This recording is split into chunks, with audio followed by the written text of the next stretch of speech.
50க்கும் மேற்பட்ட உலக நாடுகளில் 100 கோடிக்கும் அதிகமான ஆகாயம் தமிழ் பார்வையாளர்களுக்கு பேரன்பும் திருநன்றி.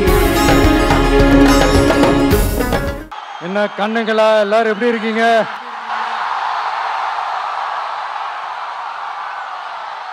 சாப்பிட்டீங்களா எல்லாரும்? சாரி, கொஞ்சம் லேட் ஆயிடுச்சு. என் நெஞ்சில் குடியிருக்கும் உங்கள் அனைவருக்கும்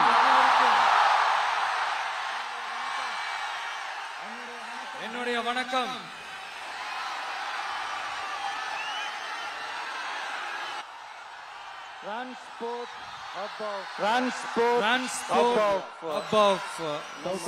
சவுத் இந்தியா, நம்ம நாமக்கல் மாவட்டம். இங்க நீங்க பாத்தீங்கன்னா இந்த லாரி பாடி கட்டுற தொழில இருந்து இன்னும் நிறைய தொழில்கள் செய்யற ஊரும் நம்ம நாமக்கல் ஊர் தான். அது மட்டும் இல்ல, நாமக்கல் மாவட்டத்தோட இந்த முட்டை உலகமும் கூட ரொம்ப ஃபேமஸ். எக் சிட்டின்னு கூட கூப்பிடுவாங்க. அது மாதிரி தமிழ்நாட்டு மக்களுக்கு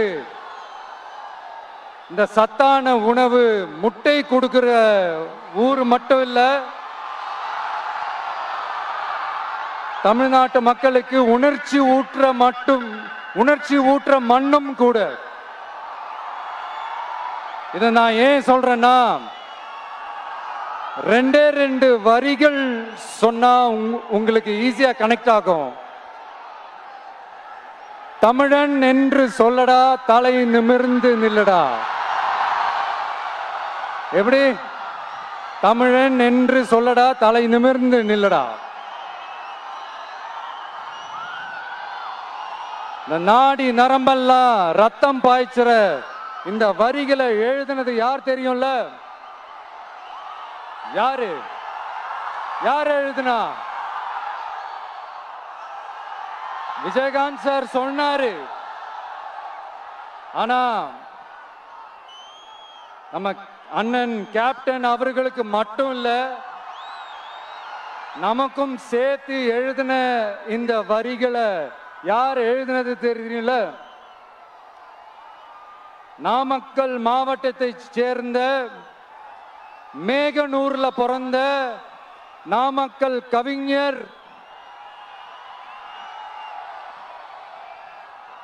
திரு ராமலிங்கம் பிள்ளைதான், அவர்கள்தான். அடுத்து தமிழ்நாட்டு மக்களுக்கு இந்த இடஒதுக்கீடு உரிமையா வழங்கினதும் இதே நாமக்கல் மாவட்டத்தை சேர்ந்த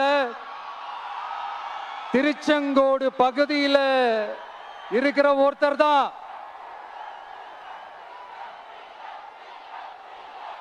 நம்ம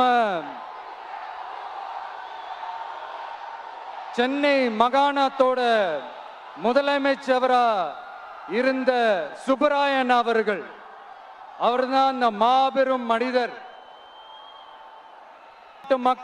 மக்களுக்கு இடஒதுக்கீடு உரிமைய வழங்கினதுல இவருக்கு மிகப்பெரிய ஒரு பங்கு ஒன்று இருக்கு. அதுதான் இந்த கம்யூனல் GO 1071 அதை கொண்டு வந்து பட்டியலின மக்களுக்கும் பிற்படுத்தப்பட்ட மக்களுக்கும் இத வழங்கினார்.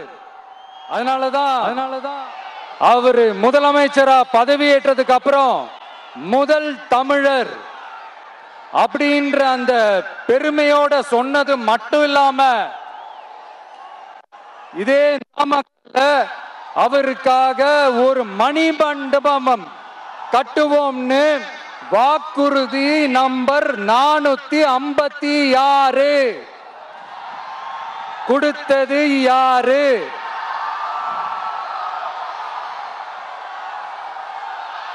சொன்னாங்களே, செஞ்சாங்களா? அதாவது ஒரு படத்துல நம்ம வடிவேல் சார் இந்த எம்டி பாக்கெட்டை எடுத்து இப்படி காட்டுவார் தெரியுமா? அந்த மாதிரிதான் ஒவ்வொரு வாக்குறுதியும் படிச்சுட்டு அந்த எம்டி பாக்கெட்டை இப்படி நம்ம காட்ட வேண்டியதுதான். இப்ப நம்ம அந்த நாமக்கல் மாவட்டத்துல வாக்குறுதிகளா அது செய்வோம் இது செய்வோம்னு நிறைய சொன்னாங்களே, அதுல ஒரு சின்ன லிஸ்ட் மட்டும் இப்ப நம்ம பார்ப்போம். ஒவ்வொரு ஒன்றியத்திலும் தானிய சேமிப்பு கிடங்குகள் அமைக்கப்படும். இவை உலர் களங்களுடன் கூடிய கொள்முதல் நிலையங்களுடன் இணைக்கப்படும். வாக்குறுதி நம்பர் 50.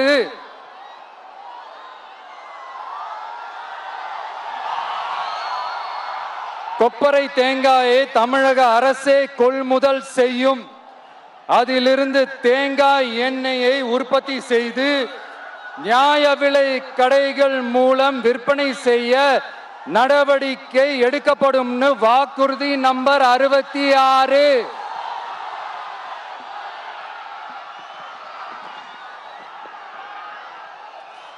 நியாய விலை கடைகளில் நாட்டு சர்க்கரை வெல்லம் ஆகியவற்றை விநியோகம் செய்ய நடவடிக்கை எடுக்கப்படும். வாக்குறுதி நம்பர் 68. அரசு ஊழியர்கள் மற்றும் ஆசிரியர்களுக்கு மட்டும் இல்ல, போக்குவரத்து ஊழியர்களுக்கும் பழைய ஓய்வூதிய திட்டம் செயல்படுத்தப்படும். வாக்குறுதி நம்பர் 152. இதெல்லாம் சொன்னாங்களே, செஞ்சாங்களா? இப்ப நம்ம நாமக்கல் மாவட்டத்துக்கு வருவோம். ஒரு நாளைக்கு 5 கோடி முட்டைகள் உற்பத்தி செய்யப்பட்டு உலகம் முழுவதும் ஏற்றுமதி ஆகிற இந்த நாமக்கல் மாவட்டத்தில் அந்த முட்டைகள் வீணாகாம பாதுகாப்பா வைக்க முட்டை சேமிப்பு கிடங்குகள் அமைக்கணும்ன்ற அந்த கோரிக்கையும், பாக்டீரியா மற்றும் வைரலாஜிக்கல் பரிசோதனையை மேற்கொள்ள ஆராய்ச்சி மையம் அமைக்கணும்ன்ற கோரிக்கையும் பல ஆண்டுகளா இருக்கு. ஆனா அதை இதுவரைக்கும் ஆண்ட கட்சிகளும் சரி, இப்ப ஆளும் கட்சிகளும் சரி, அதை பத்தி கொஞ்சம் கூட யோசிக்கவே இல்லை. அப்புறம் திமுக எம்எல்ஏவுக்கு சொந்தமான ஒரு மருத்துவ கல்லூரியில் நடைபெற்ற கிட்னி திருட்டு, அதுதான் நாடறிஞ்ச விஷயமாச்சே. அதை நான் திருச்சியிலே பேசியிருந்தேன். ஆனா அதுல நம்ம நாமக்கலை சேர்ந்தவங்க தான் அதிகமா பாதிக்கப்பட்டிருக்கிறதா சொல்றாங்க. அதிலும் குறிப்பா விசைத்தறியில் பணிபுரியும் ஏழை பெண்களை குறிவைத்து அந்த கிட்னி திருட்டு நடந்திருக்குன்னு சொல்றாங்க.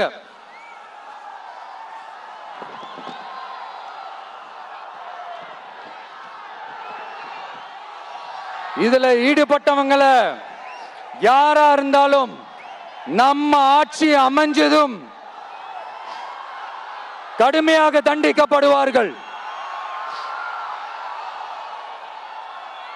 இந்த கிட்னி திருட்டுக்கு ஆரம்பம் எங்க இருக்குன்னு பாத்தீங்கன்னா கந்துவட்டி கொடுமையில இருக்கு. அதாவது விசைத்தறி தொழிலாளர்களோட வாழ்க்கை தரத்தையும் பொருளாதாரத்தையும் இந்த ஏமாற்று மாடல் திமுக அரசு மேம்படுத்தாத காரணத்தால அவங்க கிட்னி விற்கிற அளவுக்கு தள்ளப்பட்டிருக்கிறாங்க. இது எவ்வளவு பெரிய ஒரு கொடுமை! விசை தொழிலாளர்களோட வாழ்க்கை தரத்தையும் பொருளாதாரத்தையும் மேம்படுத்த தேவையான தீர்வுகளை யோசிச்சு உறுதியா எங்க தேர்தல் அறிக்கையில சொல்வோம்.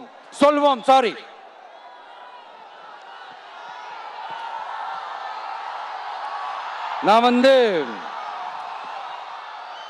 இந்த சுற்றுப்பயணத்துல எல்லா ஊருக்கும் போகும்போது ஒரே விஷயத்தை தான் கிட்ட சொல்றாங்க.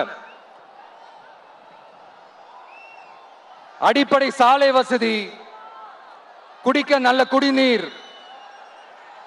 ஒரு நல்ல மருத்துவ வசதி இல்ல, நல்ல டாக்டர்ஸ் இல்ல, பெண்கள் பாதுகாப்பு. இதத்தான் அவங்க கேட்கிற இந்த அடிப்படை விஷயங்கள். அவங்க பெருசா எதுவுமே கேட்கறது இல்ல. என்னப்பா இந்த விஜய் எங்க போனாலும் கேள்வியா கேட்கிறாரு, இவர் வந்தா என்ன செய்வாருன்னு கேட்டதுக்கு 2 இடத்துல அதுக்கான விளக்கத்தை ஒண்ணு சொன்னோம். கல்வி, ரேஷன், மருத்துவம், குடிநீர், அடிப்படை சாலை வசதி, மின்சாரம், போக்குவரத்து, பெண்கள் பாதுகாப்பு, சட்டம் ஒழுங்குன்னு இந்த மாதிரி அடிப்படை விஷயங்கள்ல எந்த சமரசமும் இல்லாம கரெக்டா செய்யப்படும்னு சொன்னோம். இதத்தானே எல்லாரும் சொன்னாங்க, அதே தான் இவரும் சொல்றாரு. இவர் என்ன புதுசா என்ன சொல்லிட்டாரு? புதுசா எதுவுமே சொல்லலையே. ஐயா, அரசியல் மேதைகளே, பெரியவங்களே, ஒரு மனுஷனுக்கு சாப்பிடறதுக்கு நல்ல சோறு, படிக்கிறதுக்கு நல்ல கல்வி, குடிக்கிறதுக்கு நல்ல குடிநீர், அவனை பார்த்துக்கிறதுக்கு நல்ல மருத்துவ வசதி, வேணுங்கிற இடத்துக்கு போயிட்டு வர்றதுக்கு நல்ல போக்குவரத்து, அதுக்கான சாலை வசதி, பாதுகாப்பான ஒரு வாழ்க்கை, இதுதானே ஒரு மனுஷனுக்கு அடிப்படை தேவை. இன்னைக்கும் இது நம்ம எல்லாருக்கும் இது தேவைதானே.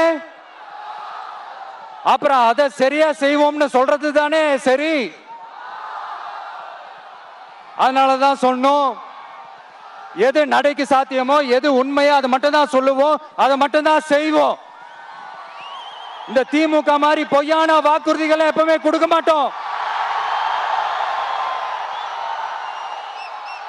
புதுசா சொல்லுங்க, புதுசா சொல்லுங்கன்னா என்னத்த சொல்றது? எனக்கு புரியலையே, என்னத்த புதுசா சொல்றது?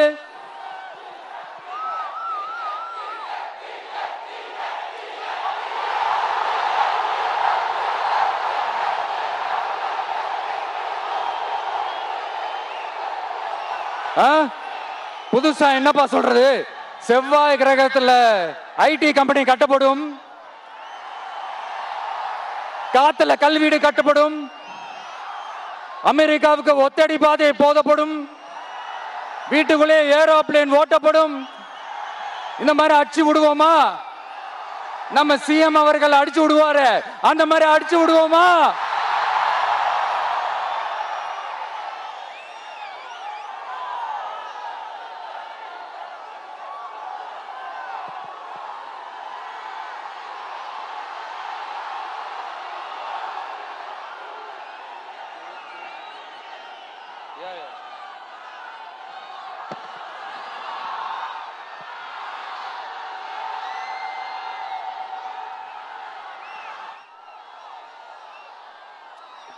நான் ஏற்கனவே சொன்னதை தான் இங்க நான் திரும்பவும் சொல்றேன். ஒண்ணு, இந்த பாசிச பாஜக அரசோட எப்பவுமே நாங்க ஒத்து போக மாட்டோம். ஒண்ணு. ரெண்டாவது, இந்த திமுக அரசு மாதிரி அண்டர் கிரவுண்ட் டீலிங், மறைமுக உறவுக்காரர்களா இந்த பாஜகவோட எப்பவுமே நாம இருக்க மாட்டோம். ரெண்டு. மூணாவது, மூச்சுக்கு முன்னொரு தடவை அம்மா அம்மா அம்மான்னு சொல்லிக்கிட்டு ஜெயலலிதா மேடம் சொன்ன அந்த விஷயத்தை டோட்டலா மறந்துட்டு ஒரு பொருந்தா கூட்டணியா ஒரு கூட்டணியை ஒண்ணு அமைச்சுக்கிட்டு கேட்டா தமிழ்நாட்டோட நலனுக்காக இந்த பாஜகவோட கூட்டணி வச்சிருக்கோம்னு சொல்லிக்கிறாங்களே, அவங்கள மாதிரியே நாம இருக்க மாட்டோம். இல்ல, நான் தெரியாம தான் கேக்குறேன். இந்த பாஜக அரசு தமிழ்நாட்டுக்கு என்ன செஞ்சிட்டாங்க? நீட்டை ஒழிச்சிட்டாங்களா? கல்விக்கு தேவையான அந்த நிதியை முழுசா கொடுத்துட்டாங்களா? இல்ல தமிழ்நாட்டுக்கு தேவையான எல்லா விஷயங்களையும் தான் சரியா செஞ்சிட்டாங்களா? அப்புறம் எதுக்காக இந்த சந்தர்ப்பவாத கூட்டணின்னு நான் கேட்கல. புரட்சி தலைவர் எம்ஜிஆர் அவர்களோட உண்மையான தொண்டர்கள் அவங்க கேக்குறாங்க. சரிப்பா, அவங்க கூட்டு பொரியல் அப்பளம்னு எதையாவது கிண்டிக்கிட்டோம், நமக்கு எதுக்கு? மக்களே, இன்னொரு முக்கியமான விஷயம், இத கவனமா கேளுங்க. அதிமுக பாஜக நேரடி ஒரு உறவுக்காரர்கள்னு எல்லாருக்குமே தெரியும். அவங்களோட கூட்டணி மேல மக்களுக்கு எந்த ஒரு நம்பிக்கையும் இல்லைன்னு எல்லாருக்குமே தெரியும். ஆனா அட் த சேம் டைம் இந்த திமுக குடும்பம் இந்த பாஜகவோட அண்டர் கிரவுண்ட் டீலிங், மறைமுக உறவுக்காரர்களா இருக்காங்கன்றது தயவு செஞ்சு மறந்துடாதீங்க. வரப்போற தேர்தல்ல, அடுத்த வருஷம் வரப்போற தேர்தல்ல நீங்க திமுகவுக்கு ஓட்டு போட்டீங்கன்னா அது பாஜகவுக்கு ஓட்டு போட்ட மாதிரி.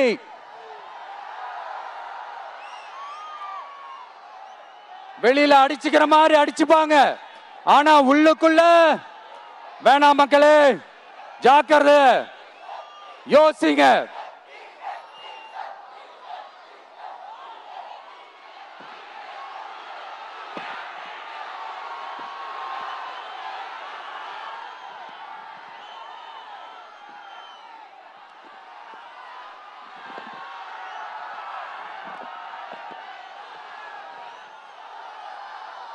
அதனாலதான் மறுபடியும் சொல்றேன், திரும்பவும் சொல்றேன், 2026ல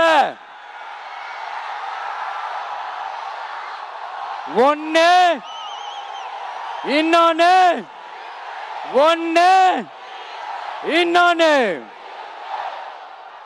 அதாவது ஒண்ணு மாபெரும் மக்கள் சக்தி கொண்ட எளியோரின் குரலா இருக்கிற களத்துல இருக்கிற டிவிக்கு, இன்னொன்னு கொள்கைன்ற பேர்ல மக்களை ஏமாத்திக்கிட்டு கொள்ளையடிச்சுக்கிட்டு தமிழ்நாட்டை ஏமாத்துற இந்த டிஎம்கே. இந்த ரெண்டு பேருக்கு நடுவுல தான்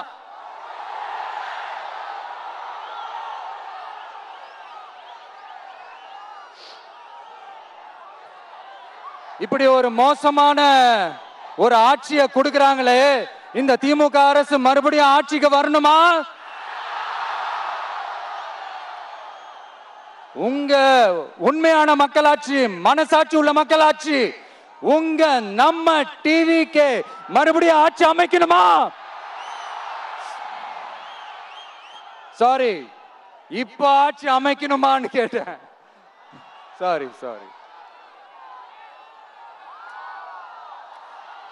நண்பா, நண்பி, தோழா, தோழி,